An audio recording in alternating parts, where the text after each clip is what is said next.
Go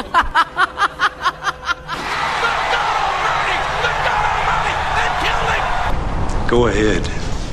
Make my day. 2, 1, 0.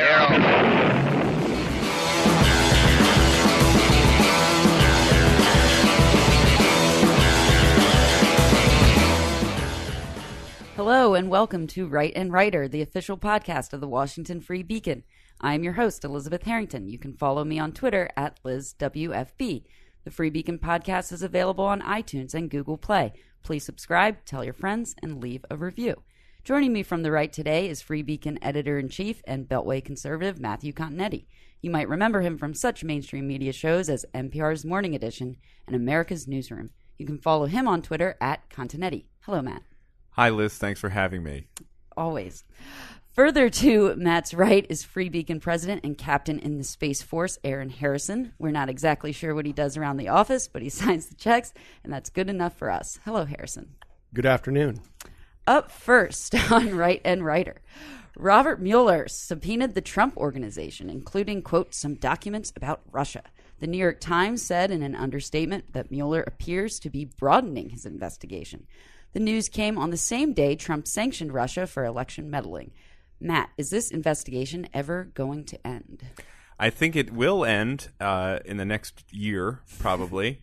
Though the way to think about it is different parts of the investigation end at different times. And what this resembles to me most clearly is the Lawrence Walsh investigation of Iran-Contra, which went on for years, which involved two different administrations, which came up with usually people indicted on complete process crimes. And so when I look at this latest news of the subpoena of the Trump Organization, you're wondering, did the documents have to do with Russia? It seems Mike Schmidt, the reporter who broke the news, says that it seems like it had to do with business relationships with Russia. So that would mean that it's not the personal finances that Trump had warned the New York Times actually earlier or late last year that would constitute a red line if Mueller did that. Bottom line is, no one knows what's going on. No one knows what's going on with the Mueller investigation. No one knows what's going on at the White House. Congress isn't doing anything. Washington is in this midst of complete kind of confusion and meltdown. And I just be wary of trusting anything you read until the event actually occurs. Harrison, what do you know? Well, my sources inside the administration, they inform me that they don't think this thing is ever going to end. It's a partisan witch hunt. Mueller is totally full of himself on this. Look, one thing is going to lead to another here. After you finish the Russia investigation, then they're going to find a way to rope in Stormy Daniels and some other Russian porn star or whatever. And we're going to just continue to run down this ridiculous path. Like, there will be another special counsel, another special investigator, another special prosecutor, another special this, a special that. It's until they can identify an actual crime. Like, what the hell are they trying to prove? What are they even investigating? I don't even know. Collusion is such a nebulous topic. I think it's a total waste of time, and it just allows the members of the deep state that are against Donald Trump to go ahead and pursue these ridiculous allegations and try to make something up. Maybe Matt's right. Maybe they do happen to catch something in the net one day where somebody just happens to trip and stumble and lie to an investigator. Whoop-de-doo. Matt. I mean, remember, it seems like forever ago, but the House Intelligence Committee issued its findings, its conclusion, and said that there was no conspiracy. I mean, we say the word collusion. What we really mean, collusion is not a legal term. Yeah. If there was a crime here, it would be a conspiracy between members of the Trump campaign or the Trump Organization or affiliates of that with the Russian government or its pass-throughs like Julian Assange and WikiLeaks in order to hack the DNC or John Podesta and then distribute those materials. That has not been proven yet. And so the findings of the House Intelligence Committee was that, there was some bad judgment, like the Trump Tower meeting in June 2016, but we can't show anything further. And so Mueller hasn't either. But that doesn't mean that he won't. And so we all just need to kind of like take a step back and say, I had this conversation, really an argument with my Uber driver the other day. And I'll say, to go on a personal digression here, I have noticed a sea change in my Uber drivers. In 2015, 2016, almost to a man, there was only one Uber driver I had in that period who was anti-Trump. All the other ones said, Trump's going to win, Trump's going to win, Trump's going to beat Hillary. So were mine. Right. Every Uber driver in the past few months who has brought it up unprompted to me, it's now anti-Trump. And on what basis? Well, one guy let me off at the White House the other day, and it was like, "I hate that man." Matt, and then today, but I'm going to say the guy the other day had CNN on, and he was going, "Oh, can you believe it?" I said, "Don't believe it. It's all no one knows anything." There's a reason for this. It's a very simple explanation. Okay, back during the election in 2016, you didn't tip an Uber driver. They didn't accept tips in 2016 or any time before that. Since the election, they accept tips now. They are just playing the economic, odds here because D.C. voted 96% for that psychopath Hillary Clinton. So they figure if they just start about Trump, they got a better chance of getting a tip. So you're saying if I stop tipping my Uber driver, I won't have to listen to the anti-Trump talk? I'm saying you shouldn't tip him in the first place. Good. That is some strong I love Uber, analysis. and I love its drivers. You will continue to be tipped. The media was also, aside from the Russia story, freaking out about Trump basically being able to tell Justin Trudeau anything he wants when he's negotiating with him, and also scolding the Japanese for wrecking our cars with bowling balls or something. Well, it's the bowling ball test, he says, that you drop the bowling ball onto the hood of the car. I believe it. Don't trust them. Bounces. Apparently, the only analog people can find for this story was from a Letterman routine from the 1980s, which he may have seen on TV and just stuck in his head. He remembers everything. Donald Trump, there's nothing new about Donald Trump, right? There are periods where he kind of recedes, right? And it appears, he's behaving like a normal Republican, a typical Republican politician. But then he always comes back to who he is. He hasn't changed. And one of his chief characteristics is what he calls in his Art of the Deal, truthful hyperbole. His way of saying either exaggerating or just making things up. Now, the funny thing is those exaggerations and sometimes those stories have kernels of truth in it. And in fact, if you look at the paper just this morning, there was an article I read about, the Canadian trade deficit is actually under dispute. It depends on how you count these things. Do you include services, which the Canadians want us to do, and which show that there actually isn't a trade deficit between the two countries? Or do you exclude services and focus on manufacturing, which is Trump and his voters? And in that case, Trump is right. So there's a kernel to truth, but it's embedded in this kind of over-the-top, as always with Trump, dramatic and often funny kind of tall tale. Harrison, what did you take away from Trudeau? I mean, he can just basically say whatever he wants. He wins the argument. Well, Trudeau's been lying about his gender identity for the longest time. So I figured that, if he can make up facts, then Trump's just playing a simple tit-for-tat game. Look, it's called leverage. And when you're a tough negotiator like Donald Trump, you're going to fight fire with fire. So I'm fully supportive of him doing whatever it takes to make sure that we're coming out on top in whatever trade deal we're negotiating, whether it be with timber or steel or oil, whatever. Let's just get the damn job done and let's win the fight. Up next, in an act of stunning courage, when faced with the choice of going to class or skipping school for a woke political cause, kids across America chose to skip. The national walkout for gun control featured kids holding signs that said, "Disarm the police." Harrison, did these kids make you optimistic about the future? Actually, you know what? They don't, shockingly. You know what really me off about this whole thing? It's these feckless teachers and school administrators. If these kids want to stage and walk out during the middle of the school day when they're supposed to be in there learning their reading, writing, and arithmetic, then they need to be kicked the hell out of school. That should have been a suspension. Suspend these little for a day, and that'll teach them the way that they actually operate in the real world. Because this fantasy land that the millennials have created, where you can just do whatever feels good because you're doing it for a righteous cause or whatever, a bunch of ethereal bull that they feed to these little kids. This is called indoctrination. It's why the conservatives are so off at the educational system, and from the teachers unions, it filters straight down to the education of the little kids. I mean, my favorite part of this whole thing was the third graders that were lying down in their own version of a die-in. You think the third graders voluntarily came up with that idea? No, it was one of these psychopath liberal teachers that decided to take them out on the lawn and enjoy the nice day by pretending to be a dead body out in the middle of the lawn. Matt, and the media was naturally cheerleading this all day long. Yeah, they were. I mean, Harrison says the students in the walkout should be suspended. Parkland couldn't suspend or expel Nicholas Cruz, the shooter. How are they going to expel the people who are part of the social justice movement? I mean, I'm amazed at how quickly we've gone from what seems to me to be a complete institutional breakdown when it comes to this shooting. Not only the inability of school administrators to control the shooter because of these fears that he would be counted as part of this racial disparity in school discipline, as part of the so-called school-to-prison pipeline that now the Obama administration wanted to stop, and so many school administrators are obsessed with. So that prevented them from taking a tough stance against him, right? But meanwhile, we knew all these warnings were taking place, calls to the sheriff's office.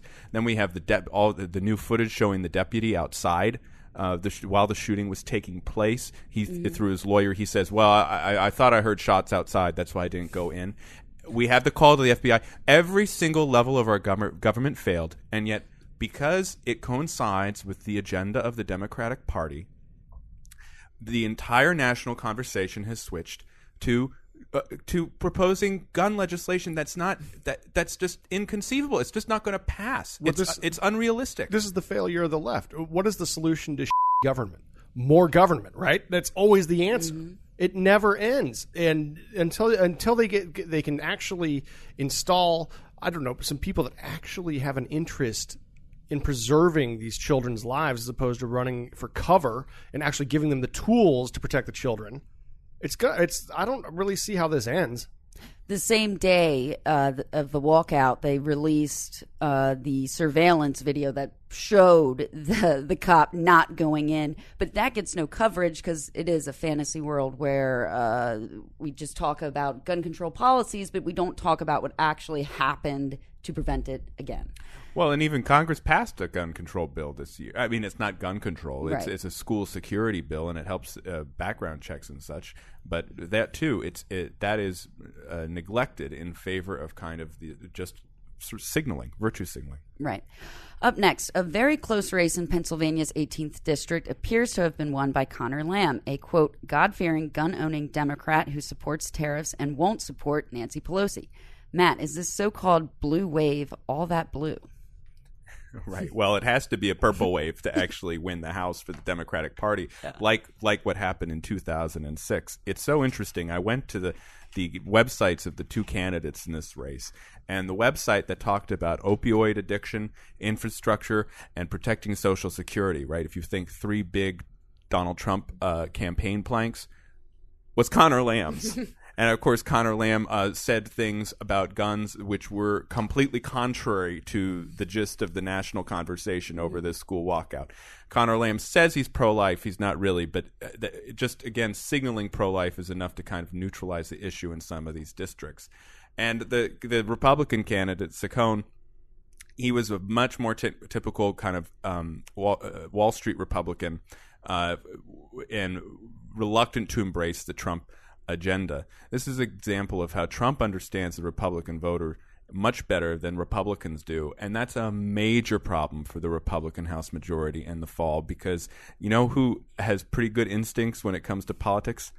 Democrats. And if they don't shoot their own feet on this and run more candidates like Lamb, I think they are on their way to winning the House. Harrison, you said here that it's the candidates that matter. Is that what your assessment with the Saccone's defeat? Apparent defeat. That's a lesson from 2006. It's a lesson from 2016. Candidates absolutely do matter. If you go down to the 2006 Democratic wave, Rahm Emanuel's entire strategy was basically running candidates in moderate and conservative districts that had a Republican, quote-unquote, profile. Primarily, they wanted veterans. They wanted anti-war veterans.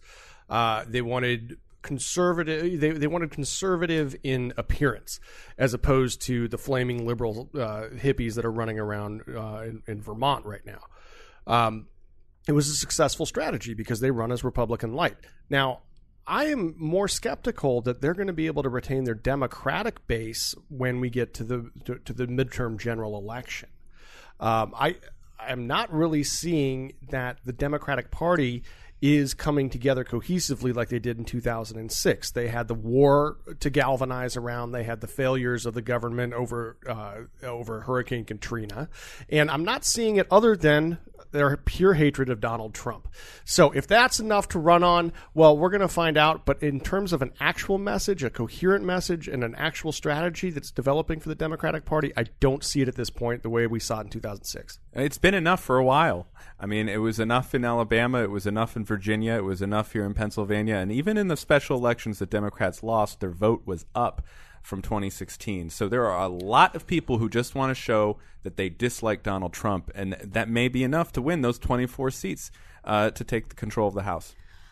Up next, taking a cue from the Free Beacon podcast, President Trump wants America to create a space force, recognizing that space is a war-fighting domain. Meanwhile, Putin announced his own mission to Mars for 2019. Harrison, should we say bring it on? Well, if we've got any balls, bring it on. Let's win this race. Look, we won the last one. Why can't we win this one? Do we have any like Putin is not? They don't have the wherewithal to actually win this. I think this is more lip service from Putin bull around. Like we do need to get to Mars first. Like we've talked about this a couple podcasts ago, where Obama really took NASA and made it take a couple of steps back during his 8 years in office.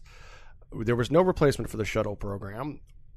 Bush wanted to return to the moon. Look, if we're going to get to Mars, we probably need to colonize the moon first. Let's get a little forward operating base there, and then let's make a move.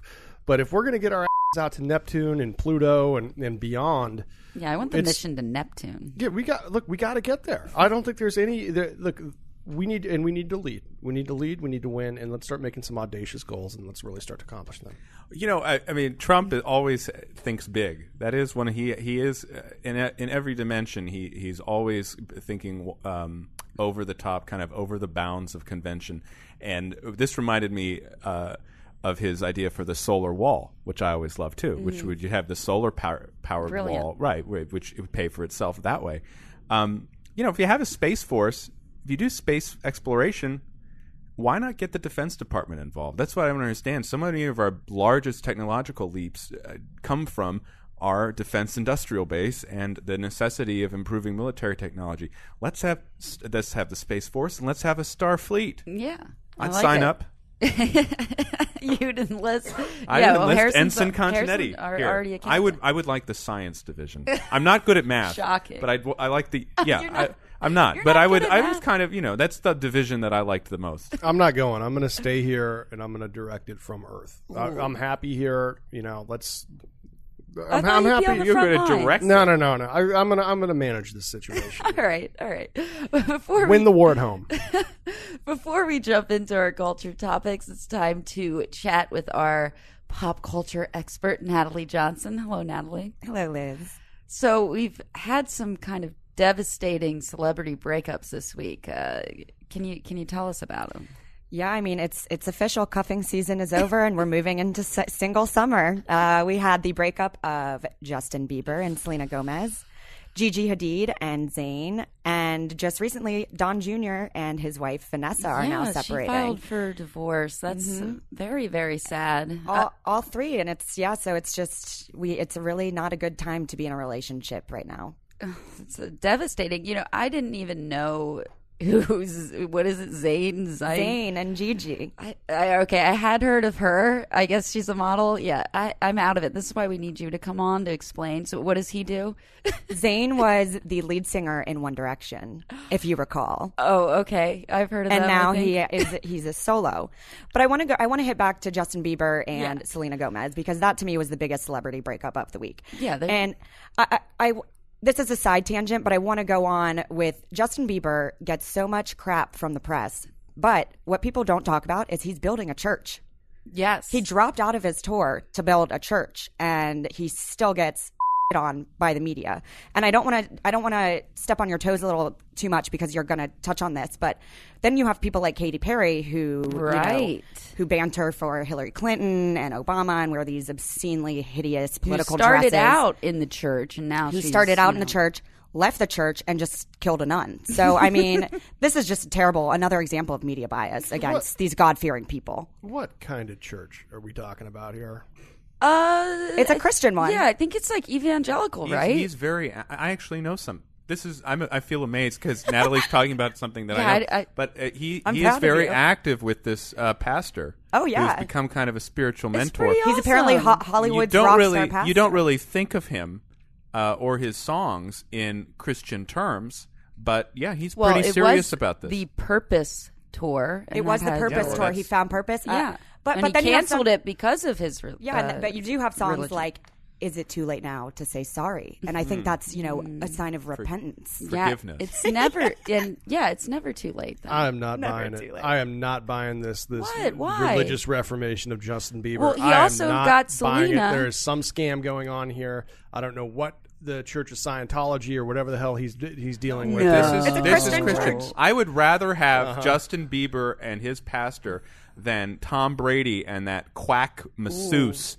that he follows in his life. So I'm good for Justin. Yeah. He also converted. He got Selena, and now Selena's been carrying around a Bible That's what I was gonna during the say. breakup. So he's Justin Bieber. He's a God-fearing man. What can we say? That's awesome. He deserves better press. Another topic I wanted to discuss with you: Snapchat again. Stock went tumbling with this is the problem with millennial apps. Like one celebrity says something and it just destroys your market value. What happened here? Snapchat released an ad, slap Rihanna or punch Chris Brown, which is completely brilliant idea for the marketing team. Completely distasteful. So anyway, obviously Rihanna, tweeted out and was like, "What the hell are you doing? You cannot do this." Cost the app $1 billion, which is great. Because it shows you that people are standing up against domestic violence, which should be a no-brainer. But the interesting part is that Kylie Jenner, with zero reasoning whatsoever, cost the app more. She cost the app $1.3 billion Just her with tweet. a single tweet saying that it's dead. So yeah, that's your Snapchat. That's an amazing the celebrities are attacking Snapchat and just costing it billions of dollars left and right. It's who would have thought that would be their biggest vulnerability right now. But I've got a couple of thoughts on this whole should you either punch Chris Brown or slap Rihanna. Like Chris Brown, of course look, you do. It's so funny that people don't really care what you say about Chris Brown. You can say anything about Chris Brown. Like I'm with it. I'm like cut his balls off, beat him up, like throw that guy out the window. He's a total piece of shit. And I've got some thought. No, I'm not gonna. I have some thought, a really hot take on this on Rihanna. I'm going to save that for myself. I know it's going to disappoint a lot of my fans. It would burn up the podcast. It's too hot. It's too hot for writers. So I think that my fans have come to know that they can DM you and you can provide the take on a DM. Yeah, the truth. Pull a Natalie move. Slide into the DM. Unvarnished truth is something. It's part of my brand. It's something I've been developing. They count on me for this, and they're going to see this as an act of cowardice. But I think in the thoughts of preserving the podcast, this is actually a heroic act of cowardice on my part to just keep it to myself. So I'm gonna keep it to myself. That's a great self-sacrifice you're making. Thank you. You're welcome. All right, moving on to our culture topics. Stephen Hawking, the renowned physicist, passed away this week, prompting Sunny Bunch to write a heartfelt story about how he was in the slow science class. Matt, you're a nerd. Were you a fan of Hawking? I was a Carl Sagan guy. Okay, I love Carl. Big Carl Sagan guy. I'm a huge Carl Sagan guy. Carl Sagan is responsible for my intellectual development. Now he was also like Hawking, a kind of terrible left winger, but a much better writer. And so I wanted to be a Hawking guy. And then I looked at the book, and the book is complete trash. There's no way you can read that book and understand a single thing. There was a pretty good movie made by Errol Morris about it. But that's just because they kind of show some pretty pictures and nice graphics. And, of course, the one thing – here's how superficial and stupid people are. The only reason they like Stephen Hawking is because of his computer-generated voice. That was the only reason. I mean He lived with ALS. He had this chair, but and so he was a disabled guy who achieved a lot. Great.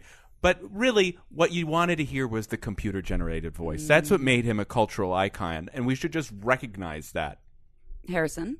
Stephen Hawking was a piece of and look, I don't really get this whole notion that like if you are disabled or you've got like a debilitating disease that absolves you of being an Like, the fact is, how many wives did this guy have? I didn't see the movie because his personal appearance personally disgusts me, and I don't think that's like necessarily fair game to discuss on a podcast. But like, I'm keeping it real. Going okay? for it. I kept the Rihanna take to myself. I'm letting that Stephen Hawking take rip. The pure unadulterated love for Stephen Hawking that was expressed in pop culture on Twitter and on through all these websites was just nauseating. I mean, even for our own Sonny Bunch who wrote this disgusting op-ed in praise of the influence that he had on his life. I mean, we actually had to publish a rebuttal to that because it was so wrong-headed. Noah Pollock actually wrote about how awful Stephen Hawking was. Matt, you know a little bit about this. Well, I mean, Hawking, like I said, was a total left-winger. He was anti-human, really. He was also anti-Semitic. He was part of the BDS movement. He was very hostile to Israel. Toward the end of his life, he kept talking more and more about how humans were a disaster, he would hope the extraterrestrials would come and save us. It just shows how science taken to the extreme really becomes anti-human, anti-humanistic. It undermines the very things that it should be about. And so I don't think we should just uncritically embrace him like Sonny Bunch did. And so that's just a lesson for everyone listening to this. No, it's a great point. I mean, Hawking was also in favor of like a one world government because he thought that like the nations were incapable of governing themselves, and he was a huge Trump hater, called Trump a demagogue that can't be controlled. Well, look, maybe a little bit, but like that could be a good thing. I prefer to look at the positive. Stephen Hawking, very down on humanity, and look. One more thought. One final thought on Stephen Hawking. If this guy was so smart, what type of contributions did this guy make to solving ALS? All right. He's got this big ass brain. It's devoted to science. And yet this guy does nothing to, discover the root cause of ALS. How could you possibly cure it? Who knew more about ALS than Stephen Hawking? And meanwhile, this guy's trying to explain theoretical black holes and time travel and all this other bullshit out in outer space. Not really serving humanity in my part. Rotten hell. Up next, Katy Perry had a busy week, preying on a nice Christian boy auditioning for American Idol and taking away his first kiss. She also may have killed a nun. Harrison, should she be prosecuted? No, you know who should be prosecuted? is that little that didn't take the kiss from Katy Perry. All right, look, that if wasn't you're going to very stand grateful. up, it was just like it didn't reflect well on the male gender by and large. Look, if Katy Perry, beautiful woman, pop starlet, extremely popular, wants to French you, like, you let her do it. I mean, it was on national TV. I saw this thing live. I was a little shocked at his reaction, but he didn't seem all that offended. What I really think is funny here is like Katy Perry is such a hypocrite where let's just put them in opposite roles. If he had asked to peck her on the cheek and actually tried to slip her some tongue, I think that there would be a big uproar over that. Yeah, but meanwhile, she doesn't. But you would be defending her because I'd be defending him. You shoot, you defended him. You're defending the people who are exploiting their positions of power to engage in sexual contact. That's what you're doing. Yeah. Yeah. Well, that's absurd. It's not that's absurd. Ridiculous. It's if you not don't want absurd. the kiss. A kiss? We just spent 10 minutes kiss arguing is about a how. rape now? I agree with you that Katy Perry is a horrible person. No, I didn't say that. Yeah, you did 10 minutes ago. No, because she's out. You were talking about the Hillary thing, and that was maybe Liz. Natalie that was saying Liz. that. We're all over the map. I agree with Natalie on Katy Perry. If the boy didn't want the kiss, but wait, she shouldn't have kissed him. He said he was saving his first kiss for something special. I mean, that's kind of something special. It is. Look, I would have taken the kiss. This kid's a disgrace. Come on. All right, so pro kiss. Okay. Everyone is upset that a dog died on a United flight after being put in the overhead compartment. The owners apparently never checked on the poor pooch for 3 hours. The story got worse when senators introduced the Wolf Act to prevent this from ever happening again. Matt, are you outraged? We're not a serious country anymore. We have to start recognizing that. And look, I love dogs and everything, but it's become a big problem flying with the dogs and having the dogs in the main cabin. Yeah, emotional support and, animals. When I grew up, if you had to fly with the pet, you checked in the luggage, and it was probably uncomfortable for them. But you know what? They survived, I think, most of the time because they had procedures there. So the alternative now is, I want to bring my pet as an emote. I need the pet. And I need to either have a seat for the pet or it's at my feet. And you hear about the dogs are stinking up the cabin. And now you get tragedies like this, where it's also, by the way, if they tell you that you're going to have to put your pet in the overhead compartment, you're going to leave the flight. I mean, that's what I don't understand. If they presented that you have to put in the overhead compartment, the owner should have just said, well, I'm not taking this flight. I'm going to find another flight, or I'm going to find another way to have the pet. We're not a serious country. And I think that even as much as I don't like what United did here, we have to start really thinking about how we behave as adults. Do we really need to bring the purse dog on every flight, that we go on? Harrison, look, I am a big dog guy, probably as big of a dog guy as Matt is a Carl Sagan guy. And true. And I, too, am sick of the amount of animals that are on flights, okay?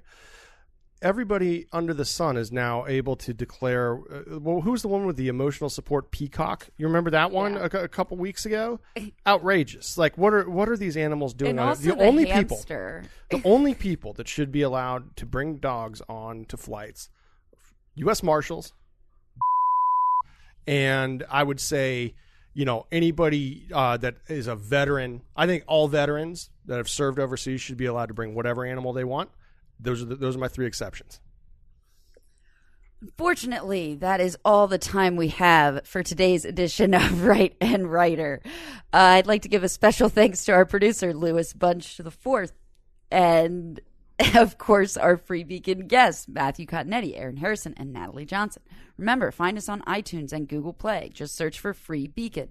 Please subscribe, tell your friends, and leave a positive review, like listener Benghazi555, who writes, sit back, relax, and take in some combat journalism. Until next time.